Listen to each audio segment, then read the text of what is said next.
नमस्कार, मैं डॉक्टर अतुल मिश्रा। हमारे संस्थान ब्रह्म आईएएस से हिंदी मीडियम में आईएएस में मिथिलेश मिश्रा को 230 अंक और नरेंद्र यादव को 210 अंक मिल चुके हैं। यही स्थिति पीसीएस में भी रही है कि विद्यार्थियों ने साक्षात्कार में लगभग 70 से 75% अंक पाए हैं। आज हम लोग इसी विषय पर बातचीत करने जा रहे हैं कि साक्षात्कार होता क्या है या साक्षात्कार में कैसे हम बेहतर प्रदर्शन कर सकें। मैं जो भी चर्चा आज करने जा रहा हूं, विद्यार्थियों के साथ जो हमारे अनुभव रहे, हम लोगों ने मिलकर जो साक्षात्कार की तैयारी की, उन्हीं अनुभव के आधार पर हम लोग आज चर्चा करने जा रहे हैं। उद्देश्य यही है कि इस चर्चा के बाद आप अपने जीवन में साक्षात्कार से भय खत्म कर सकें और अच्छी तरह से साक्षात्कार दें और नंबर पा सकें। आइए हम लोग बातचीत शुरू करते हैं। और इसमें यहाँ मैं ये भी कहना चाहूँगा कि लगभग 10 या 12 साल पहले जब हमारे संस्थान से 3 लोग आईएएस का इंटरव्यू देने जा रहे थे, नरेंद्र यादव, बबलू सिंह और गोपेंद्र। और हुआ ये कि उनके इंटरव्यू की तैयारी कोचिंग में चल रही थी, उनके लेक्चर्स हम लोग कराते थे, आपस में चर्चा होती रहती थी। जब साक्षात्कार का रिजल्ट आया तो उसमें नरेंद्र को अच्छे नंबर मिले, बाकी 2 लोगों को साक्षात्कार में अच्छे नंबर नहीं मिल पाए, जिसकी वजह से सिलेक्शन रुक गया। तो उसी में से एक विद्यार्थी ने कहा कि सर, हम लोग अपने बारे में नहीं जान पाते, आप हम सबको देखते हैं तो आप ही बता सकते हैं कि हम में क्या कमी और क्या बेहतर कर सकते हैं। उसके बाद मैंने बच्चों की डायरी लेखन शुरू की, उनके बारे में लिखना शुरू किया, उनके व्यक्तित्व के बारे में चिंतन किया और उसी के परिणाम स्वरूप हमारा ये साक्षात्कार कार्यक्रम शुरू हुआ या चल रहा है। आइए हम लोग बातचीत शुरू करते हैं। रामायण में एक बहुत अच्छा कथानक मिलता है महाराजा बलि का। बलि को एक वरदान प्राप्त था। वरदान ये था कि उसके सामने जो भी शत्रु आएगा उसकी आधी शक्ति उसमें चली जाएगी। यही स्थिति साक्षात्कार की भी होती है। एक प्रतियोगी अभ्यर्थी जब साक्षात्कार देने जाता है तो उसकी आधी शक्ति बोर्ड मेंबर के पास चली जाती है और उसे पूरी लड़ाई जो है अपनी आधी शक्ति से लड़नी पड़ती है। यही और इसी आधार पर हमें अक्सर महसूस होता है कि साक्षात्कार देते समय थोड़ी तनाव ज़्यादा होता है और आपको मेहनत भी ज़्यादा करनी पड़ती है। और इसी क्रम में जो पहली स्थिति आती है वो आती है भय को खत्म करना। साक्षात्कार की तैयारी यहीं से शुरू होती है जब आप साक्षात्कार की चुनौती को स्वीकार करते हैं और उसके प्रति भय को खत्म करते हैं। कुछ लोग कभी कभी इसे एक नकारात्मक रूप में लेते हैं, अर्थात साक्षात्कार को लेकर जो हमारे मन में एक भय बनता है वो नकारात्मक ना होकर उसे हमें सकारात्मक लेना चाहिए।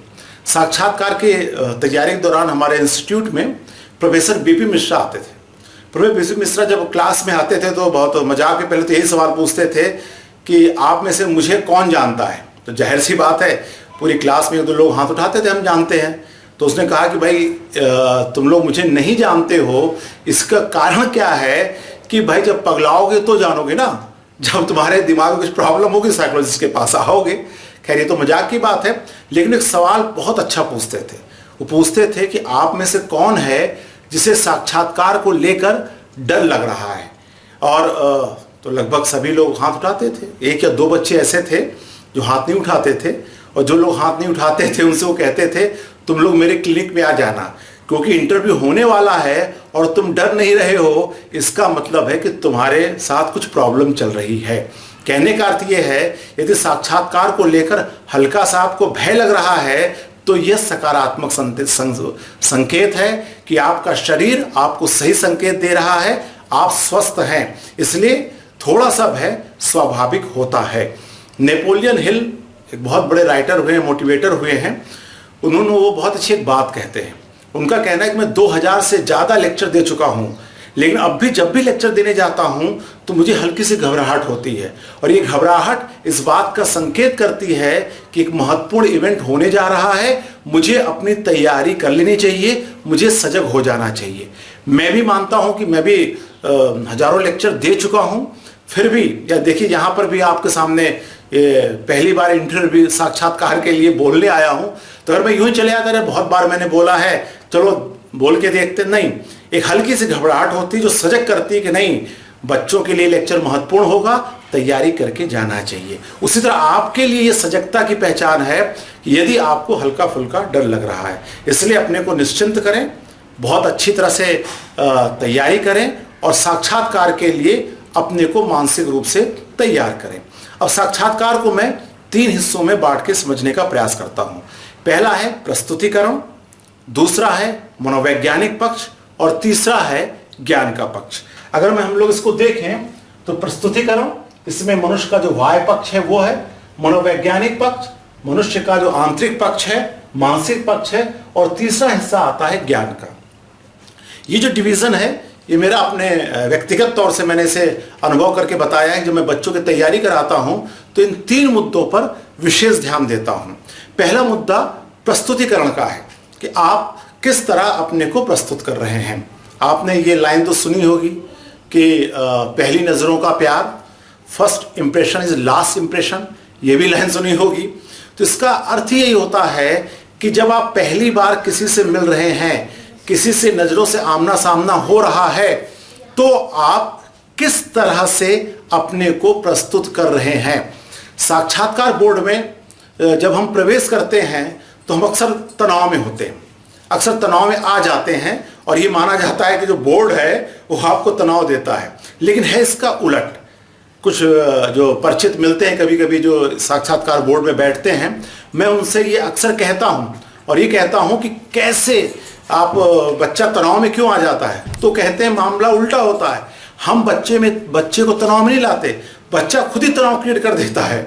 मतलब वो घुसेगा तो एकदम तनाव में घुसेगा, नमस्ते करेगा तो लगेगा कि ये इसकी अभी जान चली जाएगी।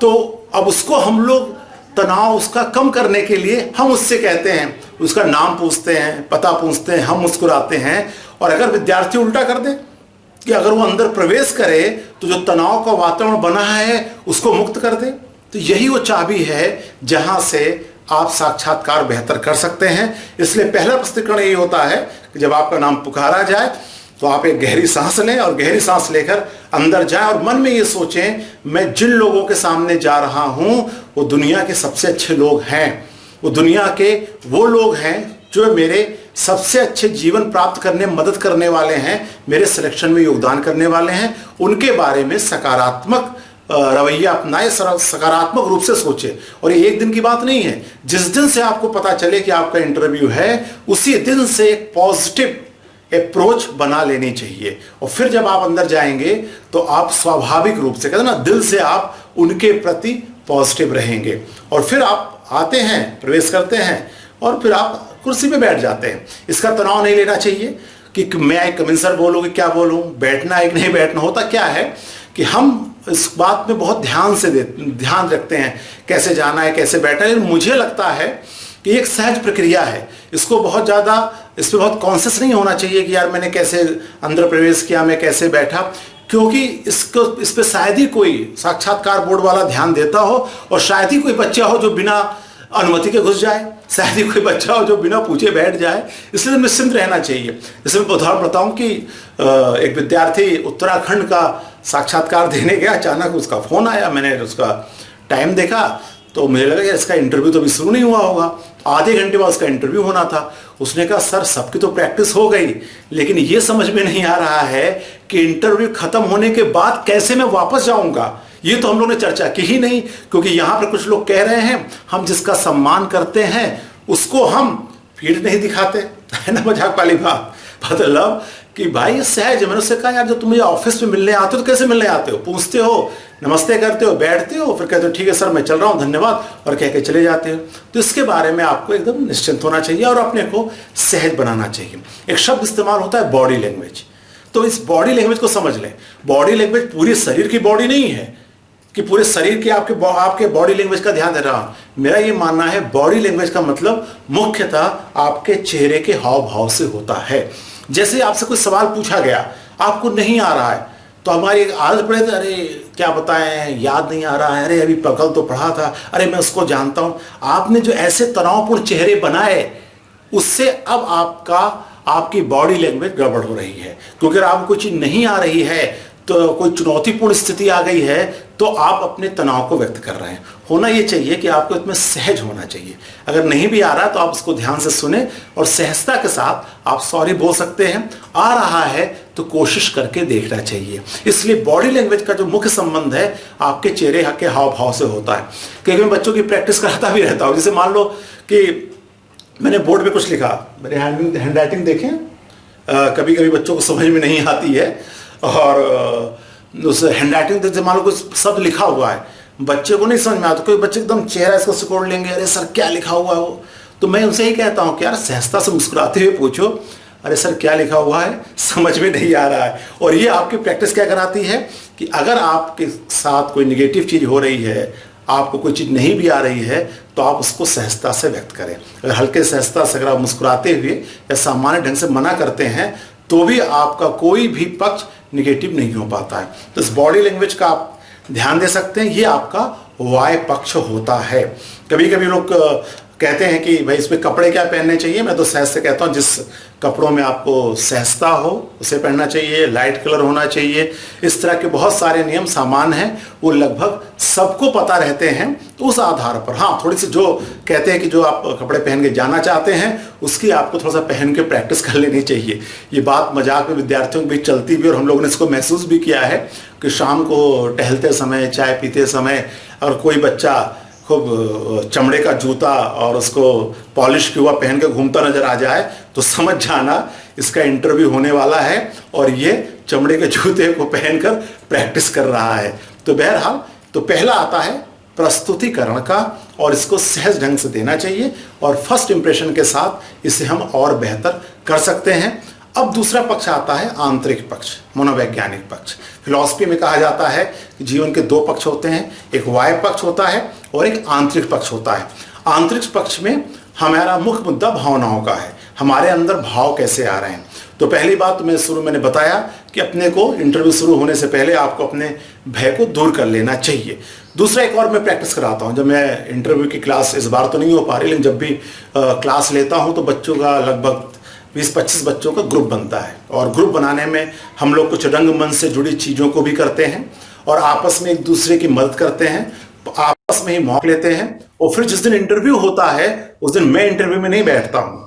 मैं मानता हूँ कि 25-30 बच्चे मेरे हैं, मैंने इनकी तैयारी कराई है, और फिर उनको मैं एक नए बोर्ड के सामने रखता हूँ। तो उसी में बच्चों को तैयारी के दौरान एक उनका भय दूर करने के लिए प्रयोग करता हूँ। प्रयोग है वो एपिक्यूरियन का। एक महान फिलोसफर हुए हैं ग्रीक के एपिक्यूरियन, उन्हें फिलोसफी ऑफ गार्डन भी कहा जाता है। इसी से मुझे ध्यान आ रहा है कि मेरा एक और चैनल है डॉक्टर अतुल मिश्रा के नाम से, वो अच्छा जीवन और अच्छे पर्सनालिटी बनाने से संबंधित है। उसको आप देख लेंगे, मैंने उसका लिंक दिया हुआ है वीडियो में, आप उसको देख लेंगे तो उसमें बहुत सारे लेक्चर ऐसे हैं जो आपके भय को दूर करेंगे, जो आपके व्यक्तित्व को अच्छा बनाएंगे। तो उसको वहां पर देख लीजिएगा। और एक लेक्चर इसी सीरीज में ब्रह्म आईएएस चैनल पर है, आईएएस क्यों बने। इन दोनों चीजों को देखने से आप साक्षात्कार के लिए और बेहतर कर सकते हैं। तो बहरहाल आते हैं एपिक्यूरियन में। एपिक्यूरियन ने का कहना था कि मनुष्य के जो दुख का कारण का मुख्य कारण भय होता है। मनुष्य जीवन में जितनी मात्रा में डरता है, उतनी मात्रा में वह दुखी होता है और हारता है। इसलिए अगर उसको साहसी होना है तो उसको भय को दूर करना पड़ेगा। रोचक बात यह है कि एपिक्यूरियन ने फार्मूले भी दिए हैं कैसे डर को दूर किया जाए। आज जहां जितनी जरूरत है उतनी हम लोग चर्चा कर रहे हैं। उसने नंबर 1 पर जिस फार्मूले को रखा है, उसका कहना है कि मनुष्य सबसे ज्यादा दुनिया में डरता है तो मरने से डरता है। मरने से बहुत डरता है मनुष्य, और वो इसीलिए उन्हें फार्मूला दिया कि जब तक जिंदा हो तब तक मर नहीं सकते, जब मर जाओगे तो जिंदा हो ही नहीं सकते, तुम होते ही नहीं हो, तो टेंशन किस बात की लेना। मतलब टेंशन खत्म। उसी को मैं इंटरव्यू के लिए बच्चों कहता हूं, जो आए पूछेंगे, जो आएगा वो बताएंगे, जो नहीं आएगा नहीं बताएंगे, टेंशन खत्म। इसमें टेंशन वाली क्या बात है। टेंशन तो खत्म हो, जैसे ही आप अंदर घुसे टेंशन खत्म। अब सामने बैठे हैं भाई, जो पूछो वो बताएंगे, जो नहीं आएगा वो नहीं बताएंगे। समस्या तब शुरू होती ना जब आपको 10 मिनट का टाइम दे दिया जाता। इसलिए आप भी फार्मूला बनाइए, अभ्यास कीजिए, यार जो आएगा वो बताएंगे और जो नहीं आएगा वो नहीं बताएंगे। ठीक, और सॉरी बोल सकते हैं उसमें या कुछ जो कोशिश कर सकते हैं। तो इस तरह आप अपने भय को दूर करने के लिए ये कर सकते हैं। साक्षात्कार के दौरान एक और बात करनी चाहिए, तो ये आपको अंदाजा नहीं लगाना चाहिए कि आपका इंटरव्यू खराब जा रहा है कि अच्छा जा रहा है। जहां आपने ये अंदाजा लगाना शुरू किया वहां आप तनाव में आ जाते हैं। एकदम मुक्त होकर जो पूछ रहे हैं वो बता रहे हैं, और जो आप कोशिश कर सकते हैं वो आपको कोशिश करनी चाहिए। और एक और स्थिति आती है, इसको मैं प्रस्तुतिकरण से भी जोड़ता हूं, मनोवैज्ञानिक पक्ष भी है, कि आपका साक्षात्कार तब खराब होता है जब आप गुस्से में आते हो। ये शंकराचार्य दर्शन जब हम लोग पढ़ते हैं तब भी उसमें आते हैं कि शास्त्रार्थ के समय वह पहले पराजित होता है जो क्रोध में आ जाता है, क्योंकि जैसे वो गुस्से में आता है भावनाएं प्रधान होती हैं और उसकी तार्किक क्षमता कमजोर पड़ जाती है। इसलिए गुस्से में आना, और गुस्से में आना ये नहीं होता है कि आपको सवाल पूछा और आपका मूड खराब हुआ, सामने आप उठे और सिलेक्शन बोर्ड वालों से कहा ठीक से पूछो, या गुस्से में आके कहा झापड़ा मार दिया, ऐसा कभी नहीं होता। गुस्सा आपका अपने ऊपर निकलता है। आप जब कुछ नहीं बता पाते आप अंदर से गुस्सा आने लगता है, यार मैंने तो पढ़ा था, मुझको आना चाहिए था। इस गुस्से से आपको बचना चाहिए। तो जैसे आप ये गुस्से में आते हैं, आंतरिक रूप से गुस्सा घटित होता है तो आपकी तार्किक क्षमता कमजोर पड़ जाती है। इसलिए तय करके चलना है कि यार किसी भी हालत में मुझे जज नहीं करना है कि मैं क्या कर रहा हूं। और रोचक बात ये कि मैं बच्चों से ये भी कहता हूं, साक्षात्कार के लिए बड़ा अच्छा नियम है, जो पढ़ के जाओगे वो नहीं पूछा जाएगा। और दूसरा, आप अंत तक अंदाजा नहीं लगा सकते हो कि आपका इंटरव्यू अच्छा जा रहा है कि खराब जा रहा है। इसलिए जब मामला खुला है तो एकदम खुशी के साथ उदात्त भाव में आपको प्रवेश करना चाहिए और बिना डरे हुए आपको सवालों के जवाब देते हुए आगे बढ़ना चाहिए। और फिर तीसरे पक्ष में आता है ज्ञान का। अब भाई आपका प्रस्तुतिकरण अच्छा है, आपने अपने को प्रेजेंट अच्छी तरह से किया है, दूसरा आपकी बॉडी लैंग्वेज सही है, आप आंतरिक रूप से भय मुक्त हैं और ये कोशिश करेंगे, अपने कोशिश कर रहे हैं कि जितना बेहतर कर सकें। अब आता है इसकी टेस्टिंग कैसे होगी, उसके लिए आपसे कुछ नॉलेज से जुड़े सवाल पूछे जाते हैं। इसको भी मैंने अपने हिसाब से 3 कैटेगरी बांटी है। पहली कैटेगरी है जिसमें आपके व्यक्तिगत जीवन से संबंधित सवाल होते हैं, जैसे कि आपका नाम क्या है, आपका गांव कहाँ है, आपका जिला कौन है, ठीक, इनसे जुड़े प्रश्नों को आपसे पूछा जाता है। दूसरी कैटेगरी आती है आपके एकेडमिक जीवन से संबंधित है। आपने बीए कहाँ से किया, आपने एमए कहाँ से किया, पढ़ाई कहाँ से, हाई स्कूल इंटर में आपके विषय क्या थे, और उससे जुड़े प्रश्न। और तीसरा आता है आपके समसामयिक मुद्दों से संबंधित प्रश्न आते हैं, आसपास जो भी घटित हो रहा है। और फिर आपके व्यक्तिगत से कि आप आईएएस क्यों बनना चाहते हैं या पीसीएस क्यों बनना चाहते हैं, इनसे जुड़े प्रश्नों को आता है। तो प्रश्न जो तैयार करने हैं इसका भी सरल तरीका है। सरल तरीका यह है कि यार तीनों जो पहले के व्यक्तिगत जीवन के प्रश्न एकदम तय होते हैं। आपको अपने नाम का अर्थ पता होना चाहिए, आपको अपने गांव के बारे में पता होना चाहिए, जिस जिले में आप रहते हैं उसकी खूबियां क्या है, जहां आप पढ़े हैं उसके प्रति तटस्थ भाव भी रहना चाहिए।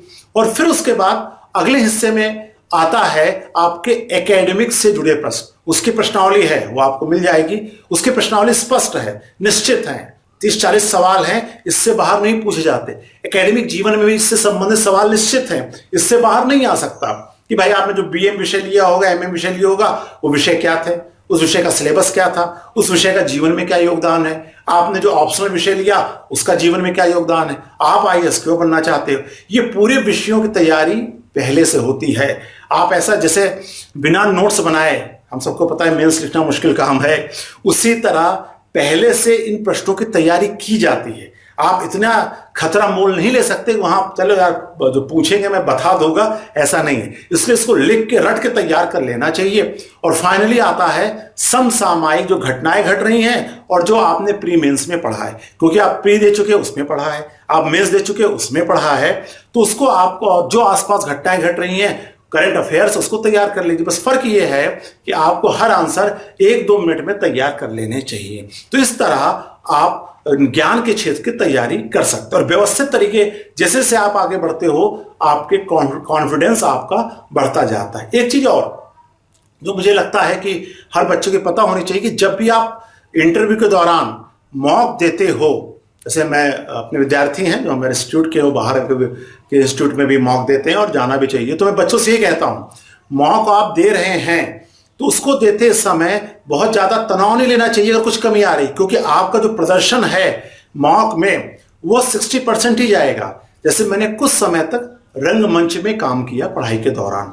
तो वहां पर एक थ्योरी बताई जाती थी। हमारे यहाँ इलाहाबाद में बहुत बड़े नाटककार रहे नंदू ठाकुर, उन्होंने वो कहते थे वो कि भाई जब आप रिहर्सल करते हो, जब उसकी तैयारी करते हो, तो आप अपनी एनर्जी का आधा ही देते हो और चाह के भी उससे ज्यादा नहीं दे सकते हो। लेकिन जब आप जिस दिन मंच पे होते हो उस समय आपकी ताकत, आपकी आंतरिक शक्ति दुगनी हो जाती है, क्योंकि आप मंच पे रहते हो और आपकी पूरी शक्ति, आपका दिल दिमाग वो पूरा आपको साथ देता रहता है। इसलिए निश्चिंत रहना चाहिए कि मैं अच्छा प्रदर्शन नहीं कर पा रहा। चलिए भाई, आपने मेंस का एग्जाम लिखा होगा या बीए में और या बीएससी करते समय आपने पेपर दिया होगा, आपने देखा होगा 3 घंटे में आप चाहे जितनी प्रैक्टिस कर लें, मान लिया आप 3 घंटे में 30 पेज लिख रहे हो तो परीक्षा में आप उसे 40-50 पेज लिख के आ जाते हो। मेरे साथ भी ये रोचक होता है, टीचर के साथ भी होता है कि टीचर जब खुद पढ़ाता है, मान लो किसी ऑफिस में बैठ किसी को समझा रहे हैं तो उतनी एनर्जी से नहीं पढ़ा पाता, लेकिन जब ऑडियंस उसके सामने होती है तो उसकी एनर्जी बढ़ जाती है। जैसे मुझे याद है कि जब मैंने जेएनयू में एग्जाम दिया, फाइनल एग्जाम दे रहा था, तो उसमें मैंने एक आवेदन किया था, क्या मुझे मेरी कॉपी मिल पाएगी, कॉपी मिल सकती है? तो टीचर ने कहा भाई क्यों चाहते हो? मैंने कहा इतना शानदार मैंने परीक्षा में लिखा है कि मैंने पहले कभी नहीं लिखा था, मैं चाहता हूं मुझे वो कॉपी मिल जाए तो मेरे लिए बहुत अच्छा हो जाए।